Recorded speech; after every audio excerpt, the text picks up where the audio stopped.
Hello నమస్తే సలాం వాలేకుం మీ అందరికీ Everest masala వారవ వంటలు powered by natural refined sunflower oil కి స్వాగతం. ఈ రోజు మనం చేసుకునే ఈ కూరగాయ పేరు వెజిటేబుల్ త్రుకూరా.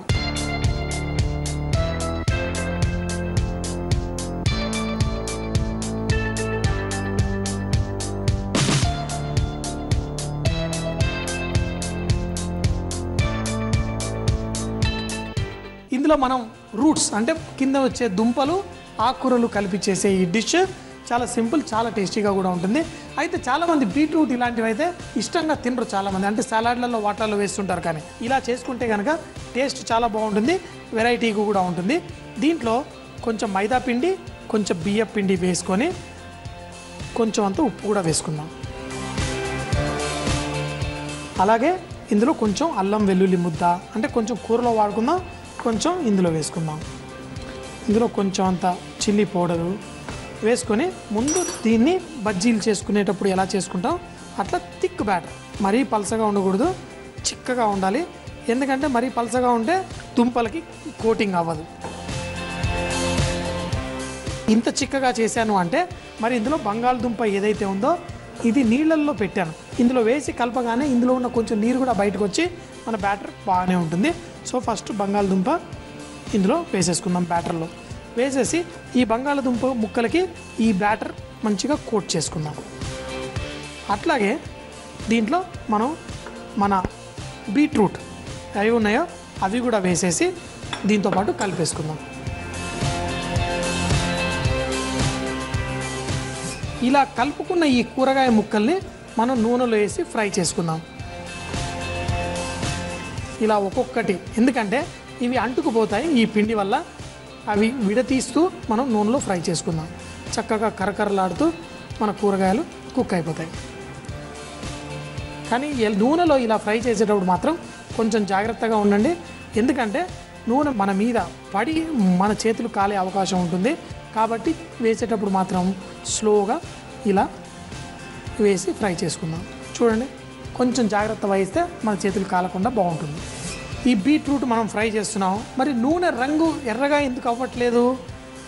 అదే కనుక మనం పసుపు యాడ్ చేసి కనుక మనం ఫ్రై చేసుకుంటే పసుపు రంగు నూనెలోకి వచ్చేస్తుంది, కానీ బీట్రూట్ రంగు రాదన్నమాట. ఎందుకంటే బీట్రూట్ రంగు ఏదైతే ఉందో అది నీళ్ళల్లో సాల్యుబుల్ అయిపోతుంది, కానీ నూనెలో సాల్యుబుల్ కాదు. అదే క్యారెట్ ఉందనుకోండి, మనం క్యారెట్ కనుక నూనెలో ఫ్రై చేసుకుంటే ఆ కొంచెం ఎర్ర రంగు నూనెలోకి వచ్చే అవకాశం ఉంటుంది, ఎందుకంటే అది ఆయిల్ సాల్యుబుల్. రంగులు కూడా దేంట్లో మిక్స్ అవుతాయో అవి చూసుకొని ఫ్రై చేసేటప్పుడు కొంచెం మనం బుర్ర ఉపయోగించాలి. సో మరి ఇవన్నీ కూరగాయలు ఫ్రై అయిపోయినాయి, మరి ఇవి చక్కగా పక్కన తీసేసుకుందాం.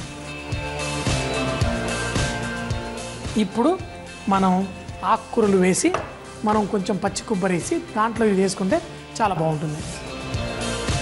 బీట్రూటు బంగాళదుంప ఉంది, వాటి టేస్ట్ కూడా ఒకసారి ఆలోచించండి మీరు. బంగాళదుంప టేస్ట్ ఎలా ఉంటుంది, బీట్రూట్ టేస్ట్ ఎలా ఉంటుంది?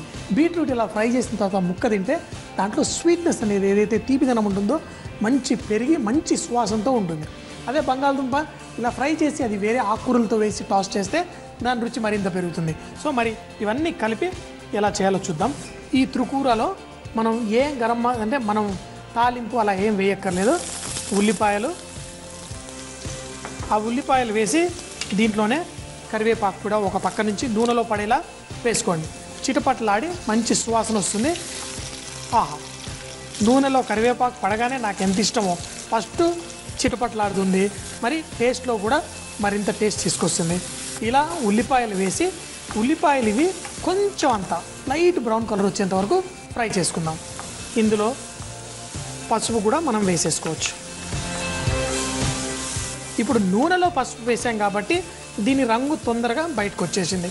పసుపు ఏంటి, అది ఆయిల్ సాల్యుబుల్, వాటర్ సాల్యుబుల్ రెండు తెలుసుకున్నారా ఇప్పుడు మీరు? కొన్ని కూరగాయలు ఓన్లీ వాటర్ సాల్యుబుల్ ఉంటాయి, కొన్ని నూనెలో ఫ్రై అవుతూ ఉంటాయి, కొన్ని రెండిట్లో సాల్యుబుల్ ఉంటాయి. కొంచెం ఉల్లిపాయలు వేగిన తర్వాత దీంట్లో అల్లం వెల్లుల్లి పేస్ట్ కూడా వేసుకుందాం. అలాగే కొంచెం అంత ధనియాల పొడి, కొంచెం అంత కారపొడి వేసి అవి కూడా కొంచెం నూనెలో వేగుతున్నప్పుడు రకరకాల ఆకుకూరలు వేసుకోవచ్చు.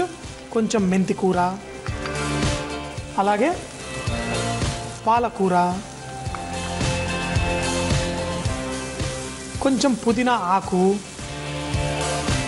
కొంచెం అంత కొత్తిమీర, ఇవన్నీ ఇలా ఆకుకూరలు వేసి ఇలా వేయించుకుందాం. అంటే ఇందులో నీళ్లు ఏం వేయకూడదు. ఇలా వేగిన ఉల్లిపాయలతో పాటు వేసుకొని దీన్ని వేయించుకుందాం. ఇలా ఈ ఆకంతా వేగిన తర్వాత ఈ ఆకుకూరను కూడా మీరు అన్నంలో కలుపుకొని తింటే చాలా టేస్టీగా ఉంటుంది. కొంచెం అంత మెంతి కూర, పాలకూర, పుదీనా, కొత్తిమీర చాలా టేస్టీగా ఉంటుంది. అయితే ఇందులో మనం పచ్చి కొబ్బరి తురిమింది మరీ ఎక్కువ కాదు, కొంచెం వేసుకొని కలిపేసుకుందాం. అలాగే దీంట్లో చిటికెడంతా గరం మసాలా కూడా వేసుకుందాం.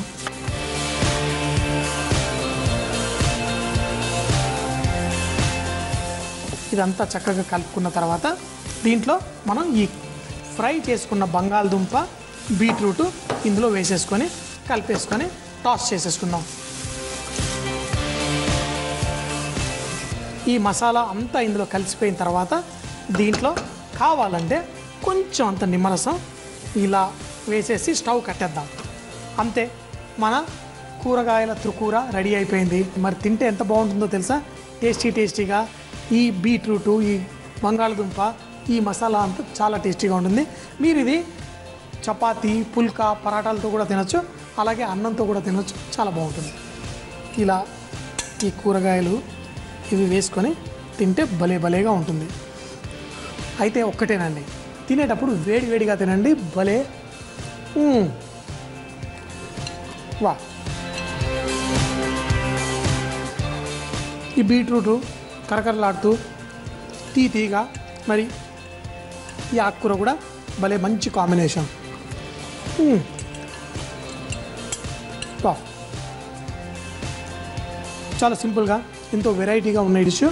ట్రై చేయండి, తినండి, మీరందరూ కూడా వారేవా అంటారు. వెజిటేబుల్ త్రికూర తయారు చేయు విధానం. ముందుగా ఒక బౌల్లో మైదా పిండి, బియ్యం పిండి, ఉప్పు, అల్లం వెల్లుల్లి పేస్ట్, కారం, తగినన్ని నీళ్లు పోసి బజ్జీల పిండిలా కలిపి పెట్టుకోవాలి. ఇందులో పొడుగుగా కట్ చేసుకున్న బంగాళదుంప, బీట్రూట్ ముక్కలు వేసి కలిపి నూనెలో డీప్ ఫ్రై చేసి పెట్టుకోవాలి. ఒక పాన్ లో నూనె వేడి చేసి ఉల్లిపాయ ముక్కలు, కరివేపాకు, ఉప్పు, పసుపు వేసి వేయించుకోవాలి. ఇందులో అల్లం వెల్లుల్లి పేస్ట్, ధనియాల పొడి, కారం, మెంతుకూర, పాలకూర, పుదీనా, కొత్తిమీర వేసి వేయించుకొని పచ్చి కొబ్బరి తురుము, గరం మసాలా, ముందుగా ఫ్రై చేసి పెట్టుకున్న బంగాళదుంప, బీట్రూట్ ముక్కలు వేసి కలుపుకోవాలి. చివరిగా నిమ్మరసం వేసి వేడిగా తింటే చాలా రుచిగా ఉంటుంది. మనం చింతపండు పులుసు పోసి ఎన్నో రకాల పులుసులు చేసేసుకుంటూ ఉంటాం. అంటే అఫ్కోర్స్ నిమ్మరసం కూడా వేస్తాం, చింతకాయలు, పచ్చి చింతకాయలు వేస్తాం, గోంగూరతో కూడా చేసుకుంటాం. కానీ పులుసుల్లో మహారాజు పులుసు ఏంటో తెలుసా? సాంబార్ అండి. అది కనుక చేసుకుంటే అన్నం లొట్టలేసుకుంటూ అప్పడం ఇవన్నీ వేసుకొని మంచి ఊరగాయ పెట్టుకొని తింటే సూపర్గా ఉంటుంది. అయితే ఇంత అద్భుతమైన మహారాజు లాంటి సాంబార్లో కూడా ఎన్నో రకరకాల సాంబార్లు. మరి మీకు ఈరోజు చేసి చూపించే సాంబారు చాలామంది ట్రై చేసే ఉంటారు, కానీ చాలా టేస్టీగా ఉంటుంది. మీరు ట్రై చేయకపోతే కంపల్సరీ ట్రై చేయాలి. అయితే ట్రై చేసిన నేను ఒక చిన్న టెక్నిక్ చూపిస్తాను. ఏంటి అంటే మనం ఈరోజు చేసేది మన క్యాప్సికమ్ సాంబార్.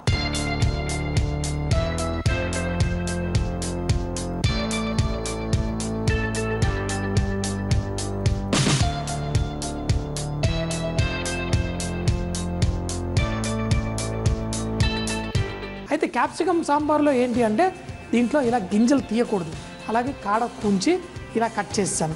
ఈ గింజలు అనేవి ఉంటే అప్పుడు మన సాంబార్లో చాలా మంచి టేస్ట్ వస్తుంది. మరి ఈ సాంబార్ కోసం కొంచెం మసాలా చేస్తాను. దీంట్లో కొంచెం నూనె వేసుకొని దీంట్లో మనం ఎండు మిరపకాయలు కొంచెం కాలాలి, కొంచెం లైట్గా వేగి దానికి కొంచెం అంత రంగు వచ్చినప్పుడు మంచి సువాసన వస్తుంది.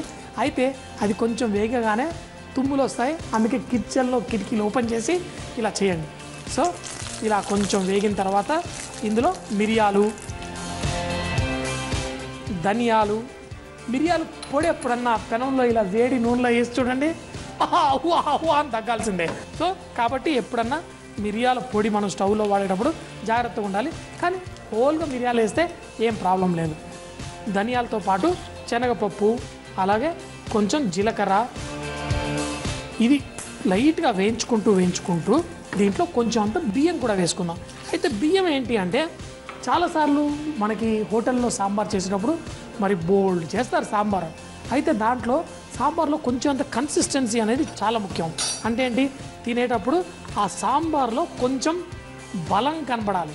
బలం అంటే సువాసన బలం వేరు, నోట్లో పెట్టుకున్నప్పుడు ఆ నాలుకకి తగిలే బలం వేరు. ఆ బలం రావడం కోసం కొంచెం అంత బియ్యం కనుక వేసుకుంటే కొంచెం ఎక్కువగా సాంబార్ చేసుకున్న బ్రహ్మాండంగా ఉంటుంది. ఇవంతా కొంచెం వేయించుకొని మిక్సీలో వేసి మనం పౌడర్ చేసేసుకుందాం. అంటే కావాలంటే కొంచెం నీళ్లు కూడా వేసి పేస్ట్ కూడా చేసుకోవచ్చు. ఇది కొంచెం వేగిన తర్వాత ఇందులో కొంచెం పసుపు, అలాగే మన ఎవరెస్ట్ వారి ఇంగువ, మరి సాంబార్లో మరి ఈ చెన్నై స్టైల్ సాంబార్ అంటే కొంచెం ఇంగువ కొంచెం పడాల్సిందే. ఇది కూడా కొంచెం వేగిన తర్వాత ఇందులో కొబ్బరి తురుము వేసేసుకొని ఇది కూడా కొద్దిసేపు వేగనివ్వాలి. ఇలా డ్రైగా అన్న చేసుకోవచ్చు, లేకపోతే కొంచెం అన్న నీళ్లు పోసి కూడా పేస్ట్ చేసుకోవచ్చు. అంతా వేగిన తర్వాత మిక్సీలో వేసేసి మరి పేస్ట్ చేసేసి పెట్టేసుకుందాం. దీనికోసం కొంచెం నూనె తీసుకుందాం. నూనె వేడెక్కిన తర్వాత ఎండుమిరపకాయలు, మన ఆవాలు చిటపట్లాడిన తర్వాత ఇందులో కొంచెం మెంతులు, మరీ ఎక్కువ వద్దు, కొంచెం మెంతులు వేసేసి కరివేపాకు. మనం మామూలు సాంబార్లో ఉల్లిపాయలు వేస్తాం కదా, ఇందులో ఉల్లిపాయలు వేయాల్సిన అవసరం లేదు. డైరెక్ట్ టమాటో ముక్కలు వేసేసుకుందాం.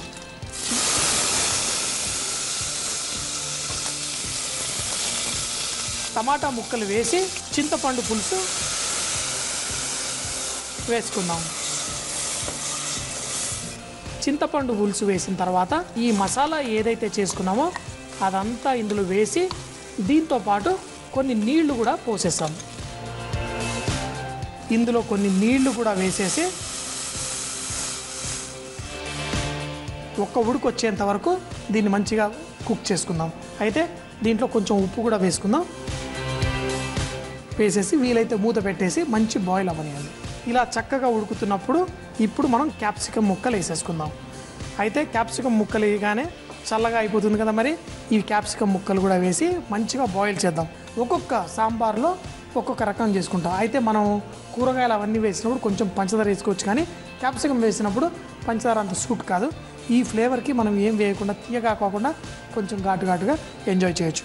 మరి వేసిన తర్వాత కూడా ఒక 4 నిమిషాలు మంచి బాయిల్ అవ్వనిద్దాం. తర్వాత కందిపప్పుని ఉడకపెట్టి పెట్టుకున్నాము, ఇది అయిన తర్వాత దీంట్లో వేసేసుకుందాం. ఇలా ఈ సాంబార్ మసులుతున్నప్పుడు ఉడకపెట్టుకున్న పప్పును కూడా వేసేసుకుందాం. ఇప్పుడు ఈ టమాటా, ఈ క్యాప్సికమ్ అన్నీ మంచిగా ఉడికిన తర్వాత మన సాంబార్ రెడీ అయిపోతుంది. మనం ఇందులో బియ్యం కూడా వేసాం కదా, దానివల్ల ఒక రకమైన మంచి కన్సిస్టెన్సీ వస్తుంది. ఈ క్యాప్సికమ్ సాంబార్ని మరింత టేస్టీగా తయారు చేస్తుంది. ప్రతి సాంబార్లో ఒక సువాసన. ములక్కాయలు వేసే సాంబార్ ఒక రకంగా టేస్ట్ ఉంటుంది. అదే ముల్లంగి అంటే రాడి చేస్తే ఒక రకంగా ఉంటుంది. కూరగాయలన్నీ వేసి చేస్తే ఒక రకంగా ఉంటుంది.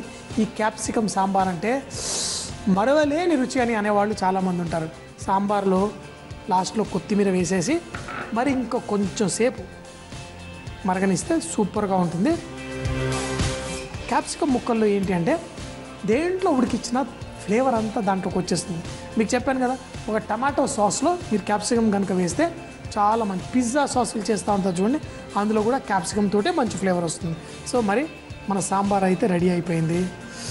ఆహా, ఇలా క్యాప్సికమ్ ముక్కలు వేరుకొని పెద్ద పెద్ద ముక్కలు వేసుకొని తింటే భలే సూపర్గా ఉంటుంది.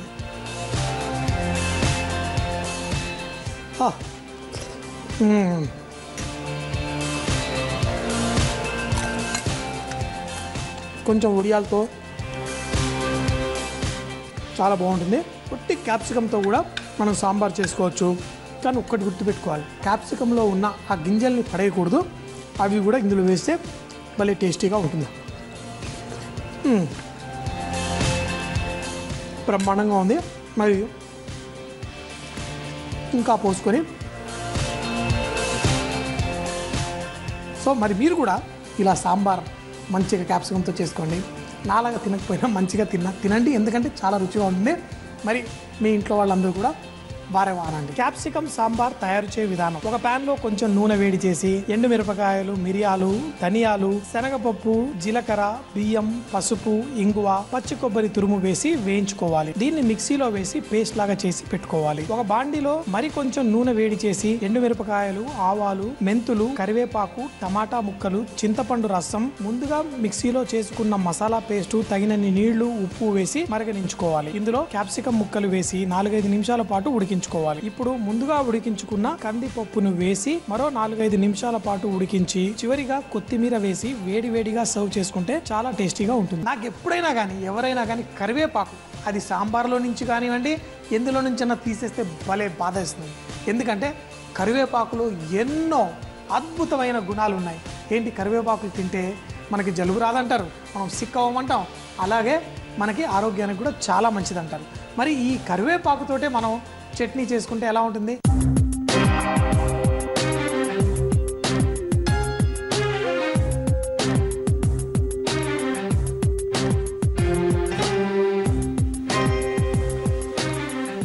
చాలామంది ఇళ్లలో పెరట్లో కరివేపాకు మొక్క ఉంటుంది. మీ ఇంట్లో కూడా ఉంటే మీకు కరివేపాకు ఎప్పుడు దండిగా అంటే ఎక్కువగా దొరుకుతుంది. కాబట్టి ఇలా కరివేపాకుతోటి చట్నీ చేసేసుకుందాం. చాలా సింపుల్.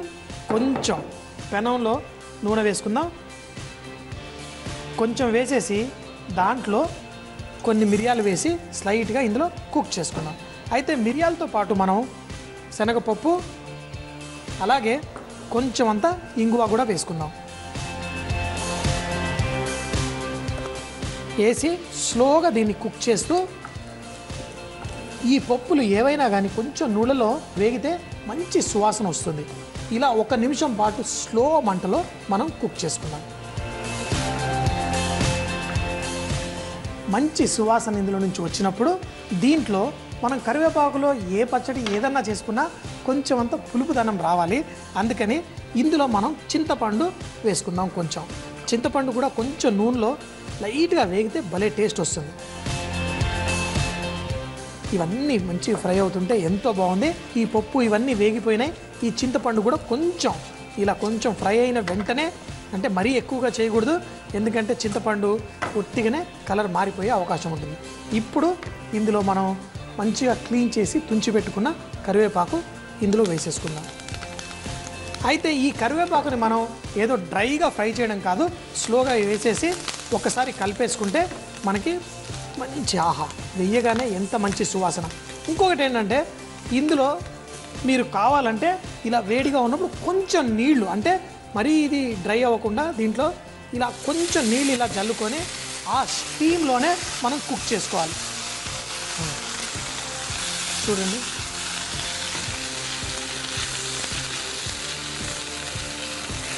ఇలా 1 నిమిషం పాటు మనం కుక్ చేసుకుందాం.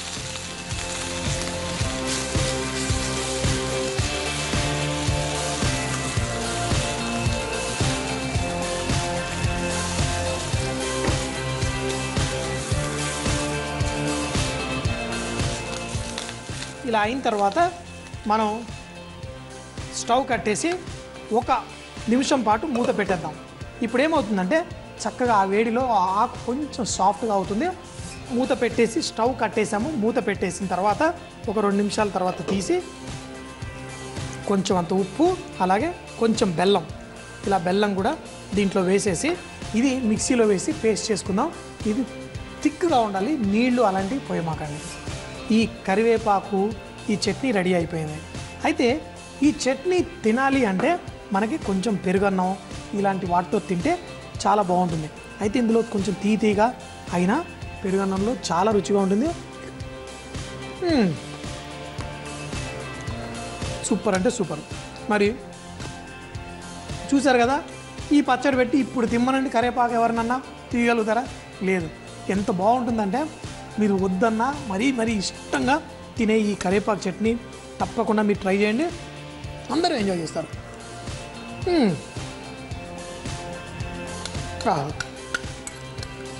అద్భుతం, అమోఘం, ఎన్ని మంచి పేర్లు పెట్టండి, అంత రుచిగా సూపర్గా ఉంది. వారేవా అంటే అద్భుతమైన వంటలని. మరి మీకు తెలుసా, ప్రతి జిల్లాలో నోరు నుంచే ఒక అద్భుతమైన వంటకం ప్రత్యేకంగా ఉంటుందని.